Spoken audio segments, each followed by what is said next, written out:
Senhor, nós declaramos e agradecemos em nome de Jesus. Amém.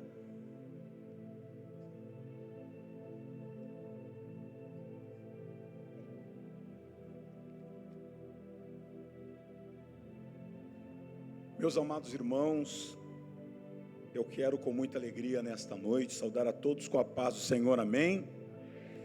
Dizer da minha felicidade em poder estar nesta casa, que tem sido a nossa casa, não é? Tem sido a nossa casa, porque sempre que podemos estar aqui, ou sempre que viemos aqui, somos acolhidos com muito carinho, não é? E isso para nós é motivo de muita satisfação.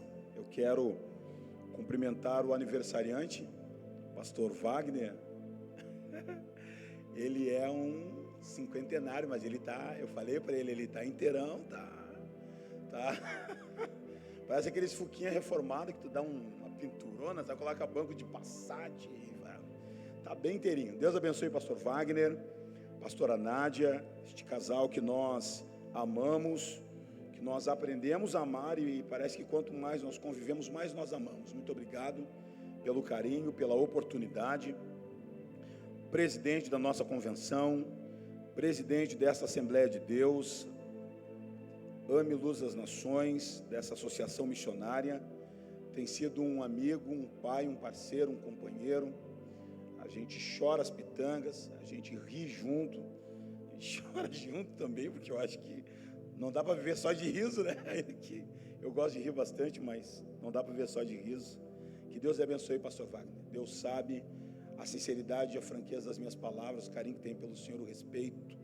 É um privilégio estar sob seu comando, sob seus cuidados. Na realidade, o Senhor é o nosso pastor, e que Deus em Cristo lhe abençoe e multiplique seus anos de vida sobre a terra. Eu estava ouvindo o pastor Abraão falando, e depois que você ouve o pastor Abraão, tu fica até meio sem palavras, né? O homem é um poeta, é bom na palavra. Deus abençoe o pastor Abraão, nosso primeiro vice-presidente, nosso vice-presidente, na verdade, que Deus em Cristo te abençoe. Pastor Gilvan, companheirão, amigão, parceiro, Deus abençoe em nome de Jesus. Pastor Jonas, Deus abençoe em nome do Senhor, alegria, pastor Jonas. Pastor Fabrício, Deus abençoe também em nome de Jesus. E hoje está comigo o nosso companheiro, diácono Elan, vem me acompanhando hoje. Ele queria vir, eu digo, vamos lá então. Aí é a segunda vez que ele vem aqui, ele vai assim, toda vez que nós vamos lá chove, pastor. Eu digo, isso aí é o diabo tentando matar a gente, mas não vai rolar. Abra sua Bíblia comigo, por gentileza, primeiro livro de Samuel. Todos os demais irmãos, meus cumprimentos nesta noite, em nome do Senhor Jesus. Estou muito feliz por estar aqui. Nós estamos retornando, né, aqui em Sapucaia já há alguns dias, mas em Porto Alegre nós estamos retomando as atividades das igrejas, porque anteontem o prefeito em Porto Alegre autorizou que, claro que com algumas restrições que nós entendemos e respeitamos, a igreja pudesse voltar a cultuar. Nós estamos felizes poder estar com os irmãos, é uma alegria muito grande. Primeiro livro de Samuel, capítulo 9, versículo 6, eu quero refletir alguns poucos minutos nessa palavra que o Senhor assentou no meu coração. 1 Samuel capítulo 9, versículo 6.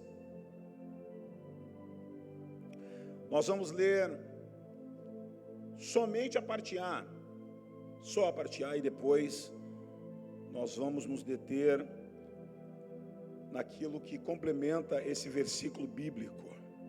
1 Samuel capítulo de número 9, versículo 6, a parte A, a palavra de Deus diz assim: porém ele lhe disse, eis que há nesta cidade um homem de Deus. Eu vou repetir, só a primeira parte. Porém ele lhe disse, eis que há nesta cidade um homem de Deus.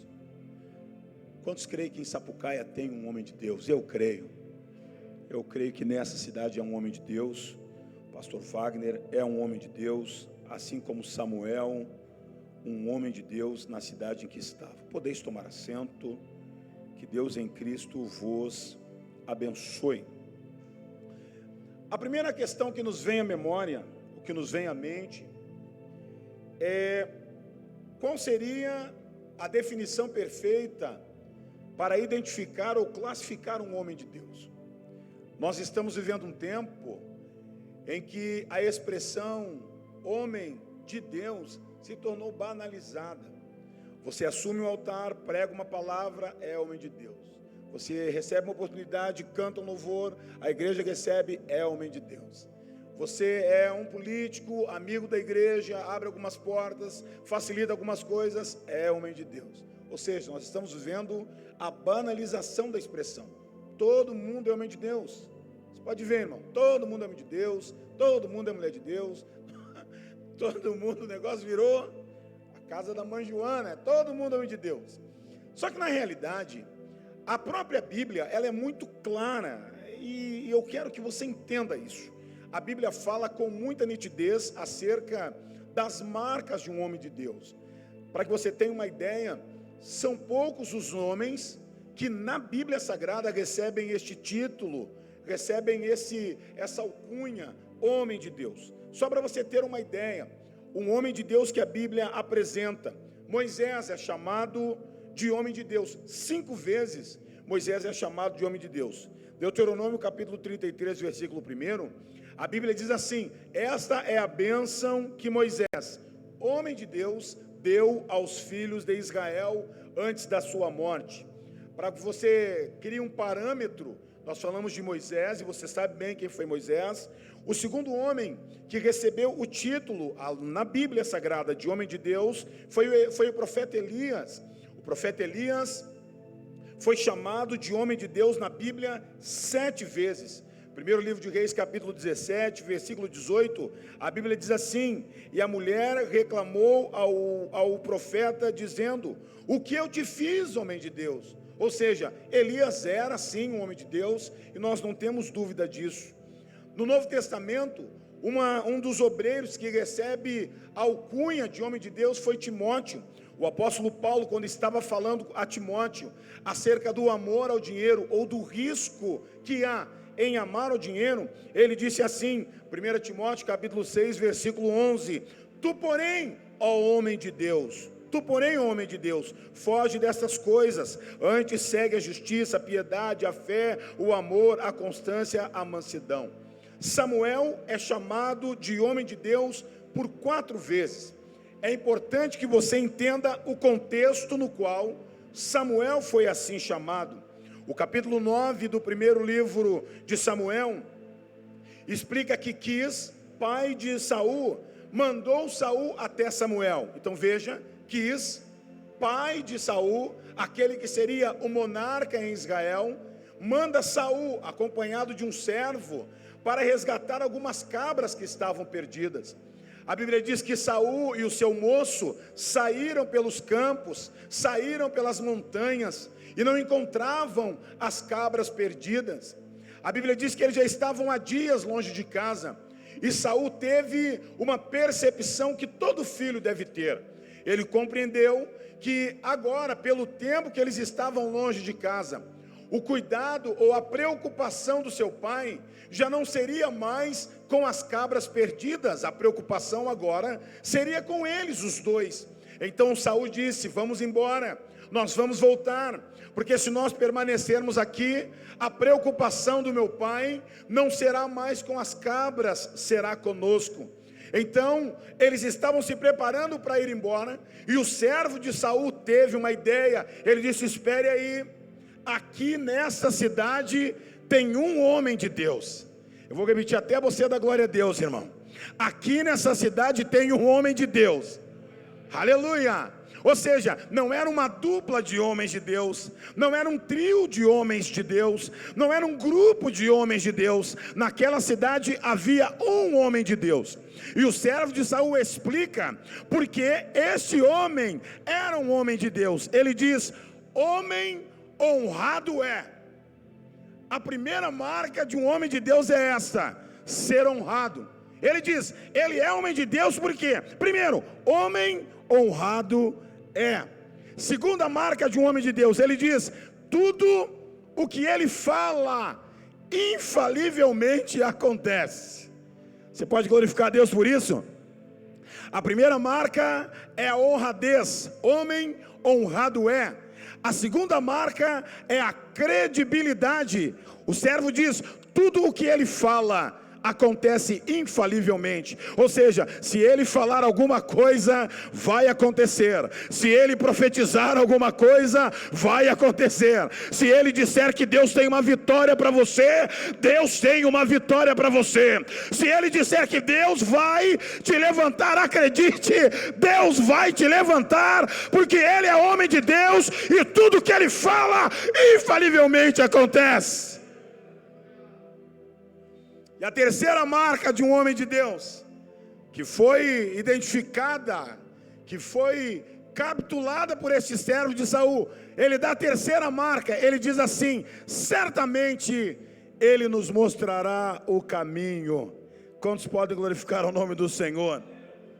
Irmão, eu vou ser bem breve, mas eu preciso falar isto, até porque eu acredito que muitas pessoas estão nos assistindo, não estão?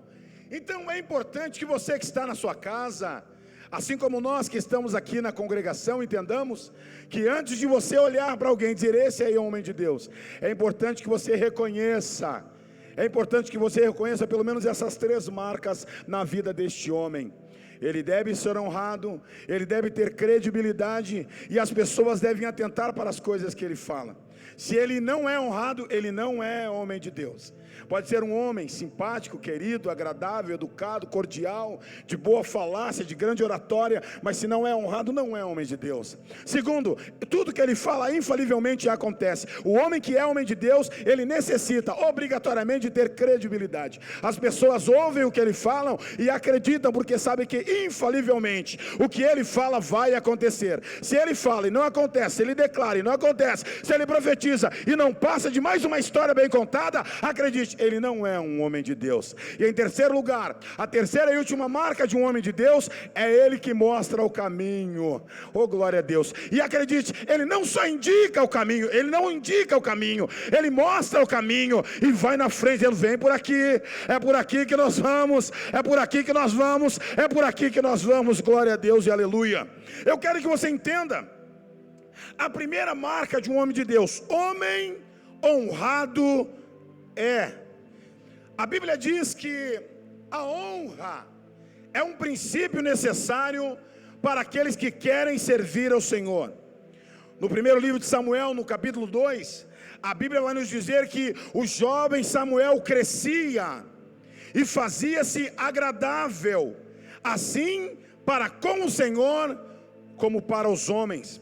O apóstolo Paulo disse que nós estamos rodeados de uma tão grande nuvem de testemunhas, ou seja, todos os olhos estão olhando para nós.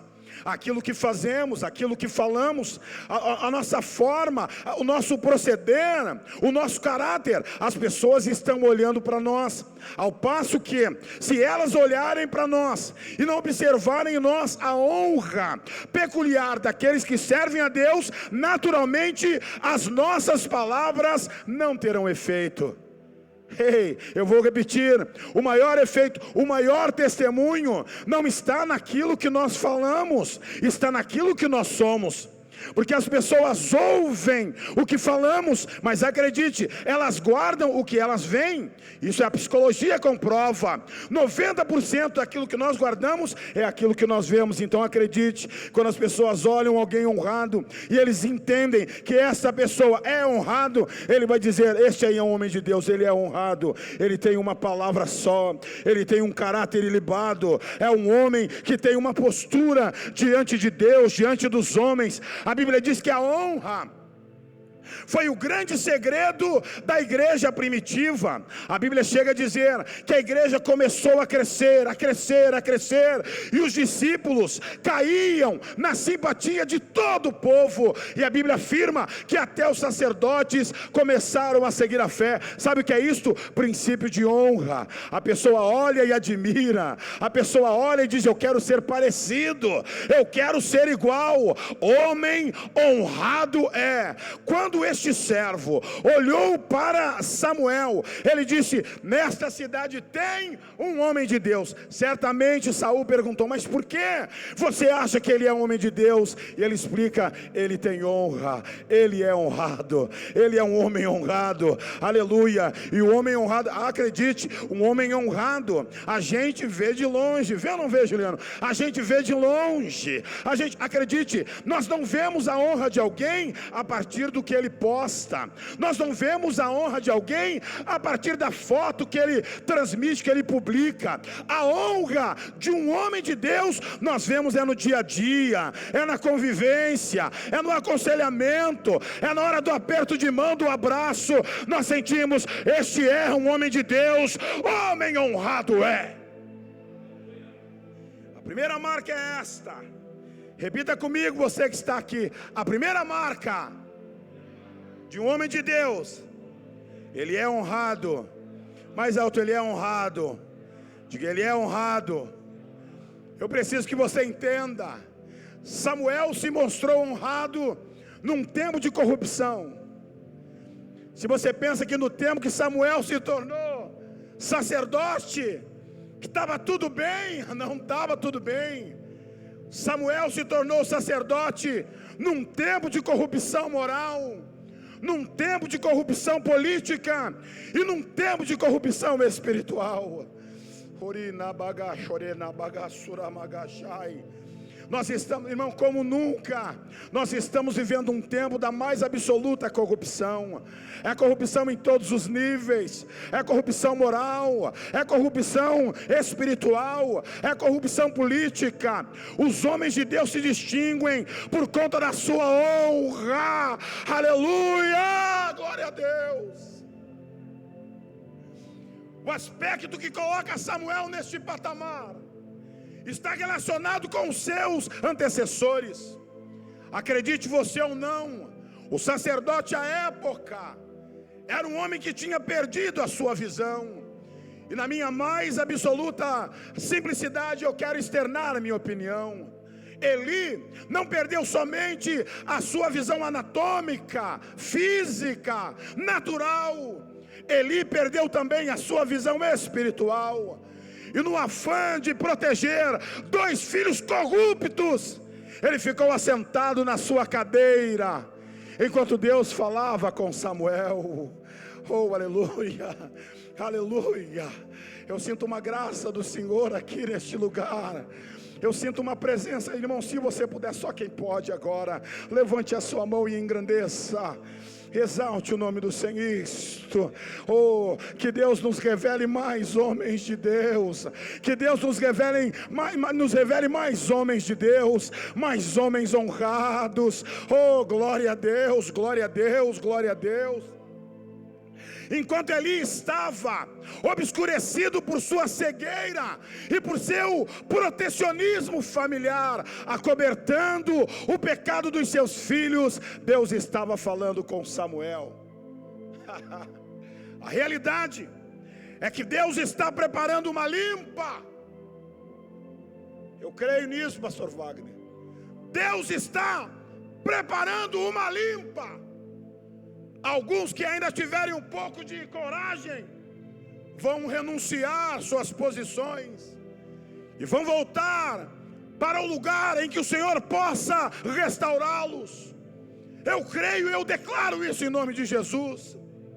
Deus está preparando verdadeiros homens de Deus, que têm um compromisso com Deus, que amam a Deus, que servem a Deus, que as pessoas apontam e dizem, tal como disse aquela mulher: eu vejo que este que passa todos os dias aqui é um santo homem de Deus.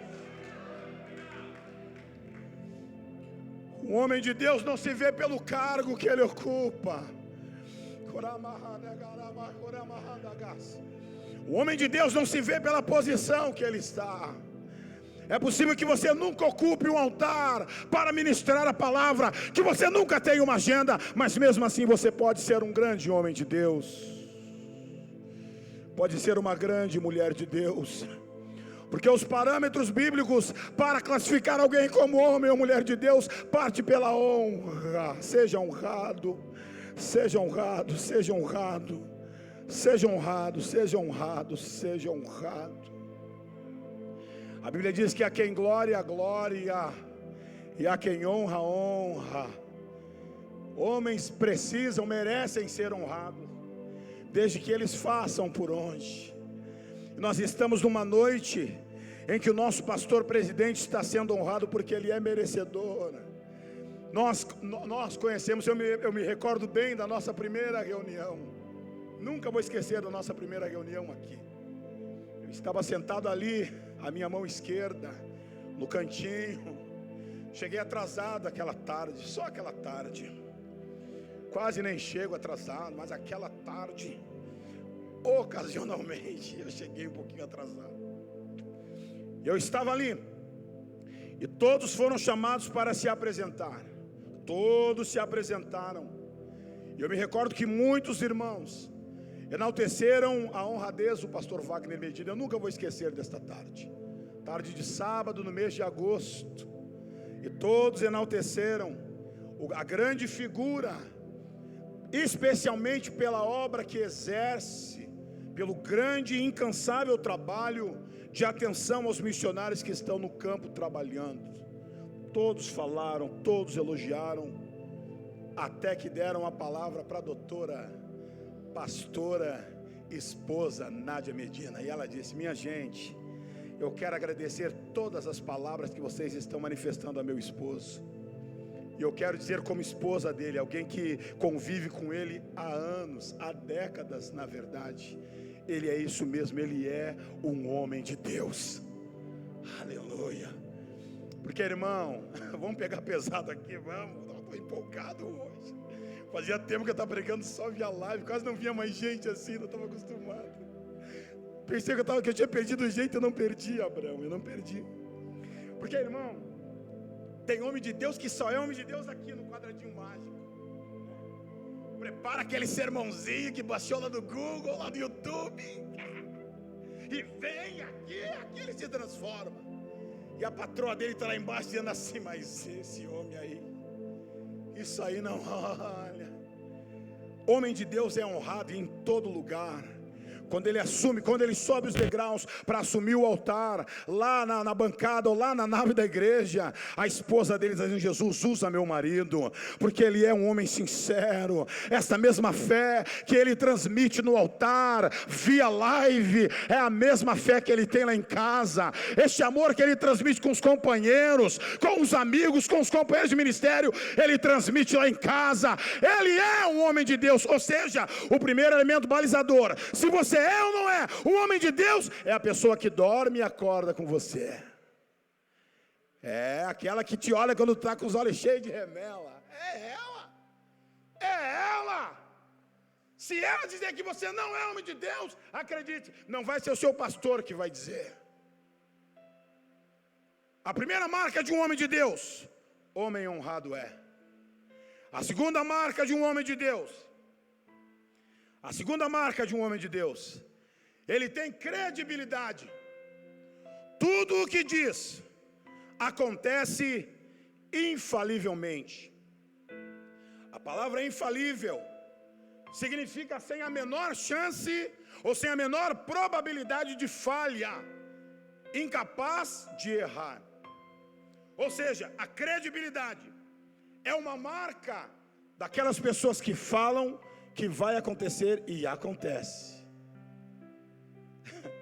Há umas 2 semanas atrás, ou mais, talvez um mês, nós ouvimos uma profecia que abalou, que deixou o Brasil evangélico com uma interrogação: vai escurecer 3 dias.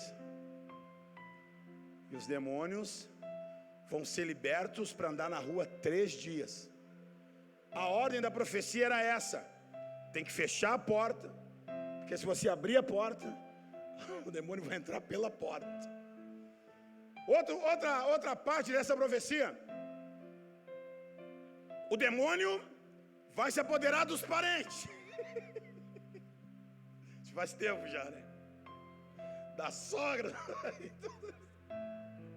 De vez em quando se apodera da sogra. Da mãe também, né? Porque a minha mãe é a sogra da minha esposa, então. Vai se apoderar de parente. Eu não sei aqui. Aqui o pessoal é crente. Lá em Portão o pessoal é. Mas lá em Porto,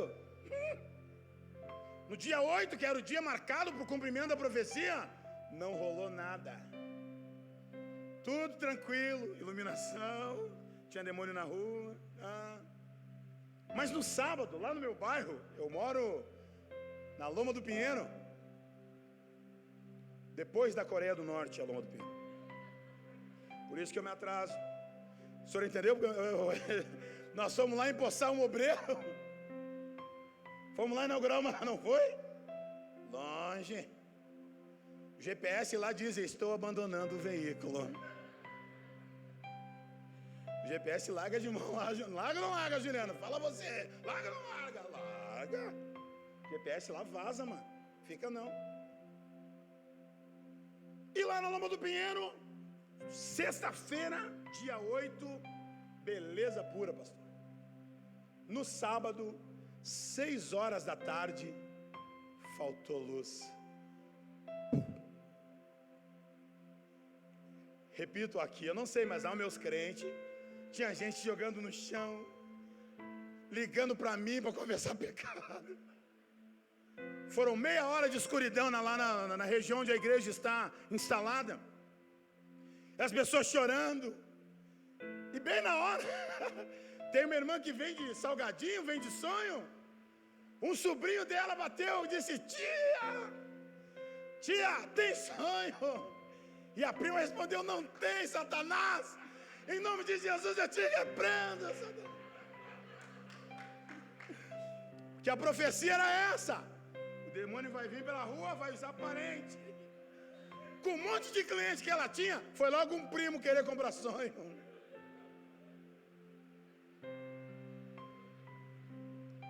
Meia hora depois, voltou a luz. Não tinha demônio nem na rua. Até porque, irmão, qualquer crente que lê pelo menos 4 versículos da Bíblia vai compreender que um demônio é um espírito. Ele não precisa de porta para entrar. E a ordem da profecia era essa: não abre a porta.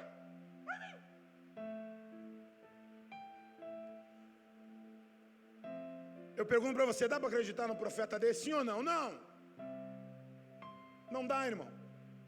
A Bíblia dá um nome para a pessoa que sonha isso e publica isso: falso profeta. Não tem credibilidade. Eu não posso chamar um falso profeta de homem de Deus. Ou posso? Não posso.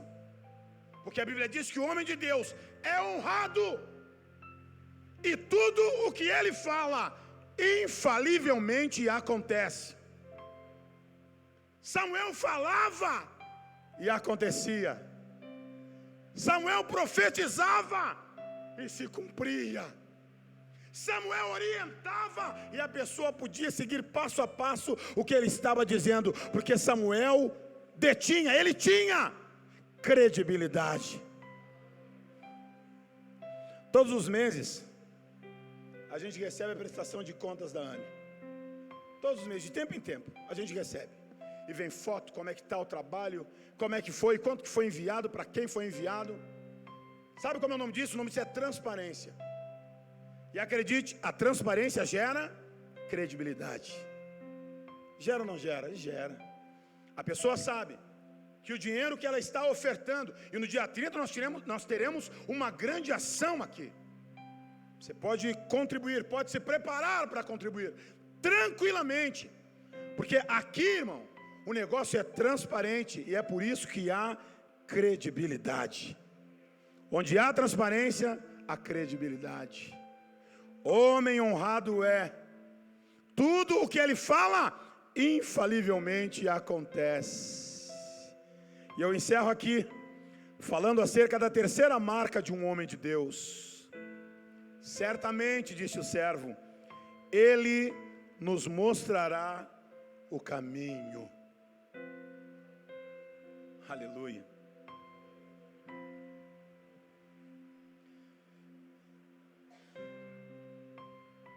Sabe o que eu fico pensando? Eu vou encerrar agora. Eu fico imaginando que quantas vezes nós chegamos diante de um líder e nós pedimos um caminho. Nós estamos perdidos. O que nós precisamos é uma orientação, é um norte, é a direção do lugar para onde nós devemos ir, ou seja, para que direção nós daremos os nossos próximos passos.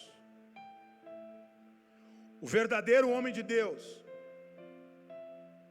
é aquele que ouve, é aquele que analisa, e dentro deste cenário, ele indica o caminho a seguir. Eu não consigo imaginar na existência de um homem de Deus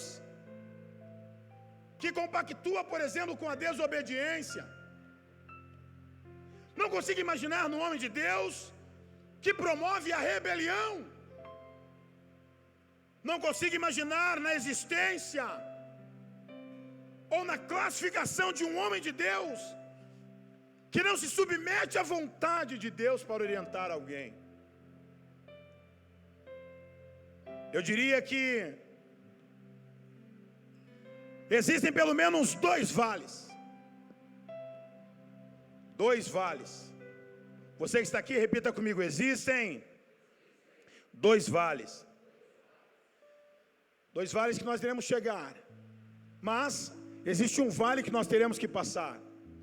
E o salmista, no seu conhecido Salmo 23, no verso 4, a parte A, ele diz assim: ainda que eu andasse pelo vale da sombra da morte. Observe que os verbos eles são muito bem pontuados. Ele diz, ainda que eu andasse. Ele não diz, eu andei, ou eu vou andar. Ele está dizendo, se eu andasse pelo vale da sombra da morte, eu não temeria mal nenhum, porque tu estás comigo. O que é interessante,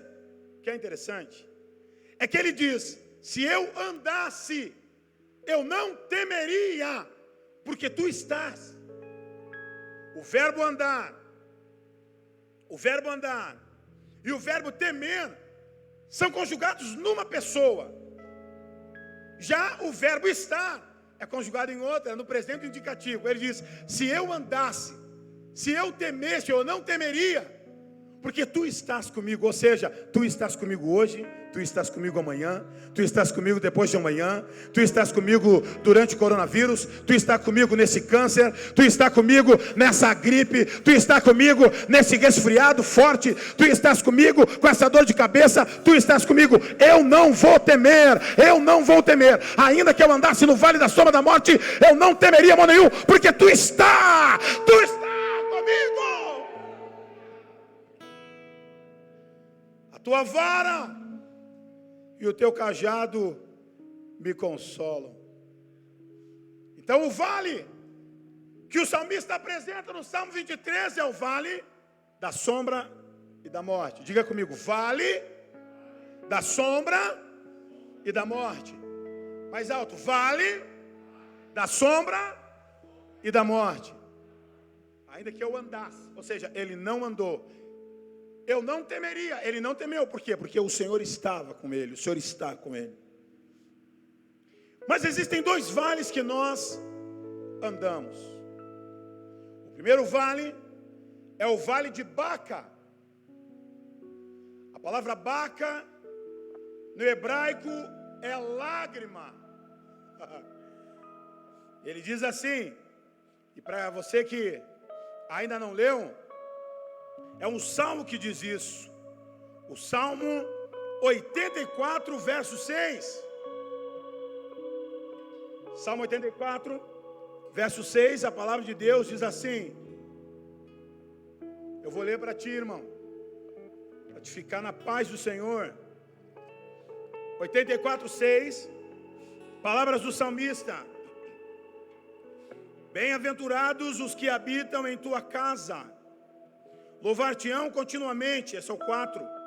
O 6 diz assim: o qual passando pelo vale de Baca, faz dele uma fonte.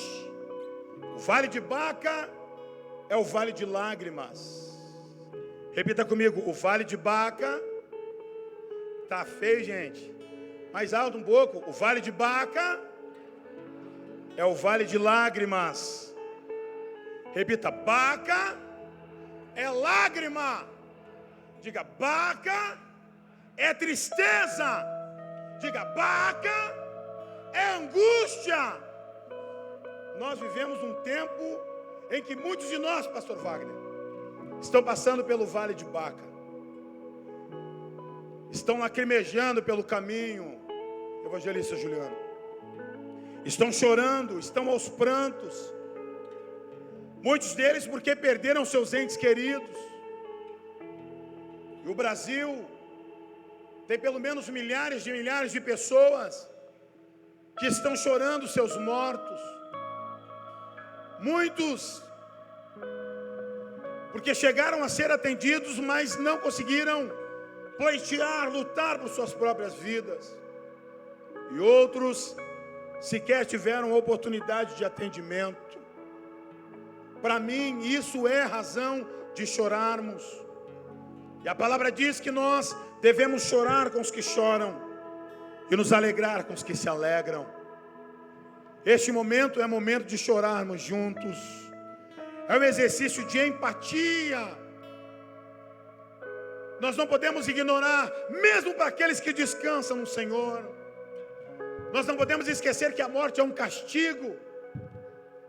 É um castigo impetrado por Deus lá em Gênesis. E que só foi corrigido na cruz do Calvário. Porque a partir daquele momento, nós recebemos a oportunidade de lutarmos pela vida eterna. Quem crer e for batizado será salvo. Mas enquanto nós estamos aqui, existem pessoas que estão no vale de Baca, no vale de lágrimas. O salmista diz: ainda que eu andasse, eu não temeria, porque tu está comigo. Ou seja, eu posso estar no vale de Baca, eu não temerei, porque tu, Senhor, está comigo. Mas tem um outro vale. Tem um outro vale que nós encontramos no segundo livro das Crônicas, capítulo 20, versículo 28. A palavra de Deus diz assim, segundo Crônicas, capítulo 20, versículo 26, perdão. A Bíblia diz: e ao quarto dia se ajuntaram no vale de Beraca. Diga comigo: Baca, Baca é lágrima, Beraca é bênção. Você perdeu de dar glória a Deus agora, play. Perdeu de dar glória a Deus de Beraca. Sabe aquele glória a Deus, aquele glória a Deus pentecostal? Sabe aquele glória a Deus? Então eu vou repetir para te tentar dar glória a Deus agora. Vamos lá, dá uma aquecida na garganta. A palavra de Deus é assim: e ao quarto dia se ajuntaram no vale de Beraca. Beraca é vale da bênção.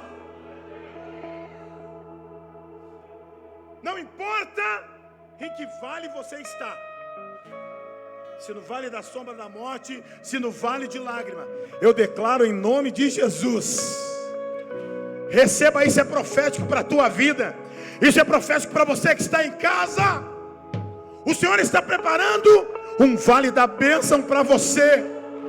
Você vai cantar sim o hino da vitória em nome do Senhor Jesus. Oh, glória a Deus, glória a Deus, glória a Deus. Porque é o Senhor quem nos mostra o caminho. Ele escolhe homens para que faça isso. Dá uma olhada, irmão.